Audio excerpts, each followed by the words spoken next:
गांव के एक छोटे से परिवार में रहने वाला रवि एक गरीब लेकिन मेहनती लड़का था। उसके पिता एक किसान थे और माँ घर संभालती थी। आर्थिक तंगी के बावजूद रवि के माता पिता ने उसे पढ़ाने का सपना देखा। रवि पढ़ाई में बहुत होशियार था, लेकिन पैसों की कमी के कारण उसे अक्सर किताबें और स्कूल की फीस के लिए परेशान होना पड़ता था। कई बार उसने सोचा कि पढ़ाई छोड़कर मजदूरी करने लगे, लेकिन उसकी माँ हमेशा कहती, बड़े सपने देखो, मेहनत से ही रास्ते बनते हैं। रवि ने ठान लिया कि वह पढ़ाई नहीं छोड़ेगा।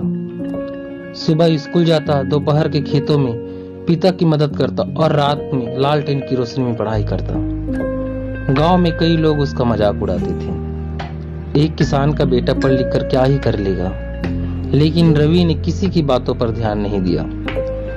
रवि ने अपनी मेहनत और लगन से पूरे जिले में 10वीं की परीक्षा में टॉप किया। उसकी यह सफलता पूरे गांव के लिए चौंकाने वाली थी, लेकिन असली संघर्ष अभी बाकी था। उच्च शिक्षा के लिए पैसों की जरूरत थी। रवि ने हार नहीं मानी। वह दिन में ट्यूशन पढ़ाने लगा और रात में खुद पढ़ाई की जारी रखी। कई बार भूखे पेट भी पढ़ाई करनी पड़ती, लेकिन उसने कभी हार नहीं मानी। उसकी मेहनत रंग लाई और उसे स्कॉलरशिप मिल गई, जिससे वह शहर जाकर इंजीनियरिंग की पढ़ाई कर सका। शहर में भी चुनौतियां कम नहीं थी। बड़े कॉलेज के छात्र, आधुनिक संसाधन और कठिनाई, लेकिन रवि ने खुद पर विश्वास रखा। अपनी कड़ी मेहनत से उसने हर परीक्षा में शानदार प्रदर्शन किया।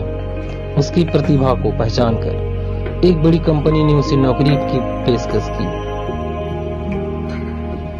कुछ ही सालों में रवि एक सफल इंजीनियर बन गया। जब वह पहली बार अपनी गाड़ी में बैठकर गांव लौटा, तो वही लोग उसे मजाक उड़ाते थे, अब उसकी तारीफ कर रहे थे। रवि ने साबित कर दिया कि मेहनत और विश्वास से किसी भी मुश्किल को पार किया जा सकता है। इस कहानी से हमें यह शिक्षा मिलती है, हालात चाहे जैसे भी हो, अगर हमारा हौसला बुलंद है और मेहनत करने के लिए तैयार है, तो सफलता निश्चित है।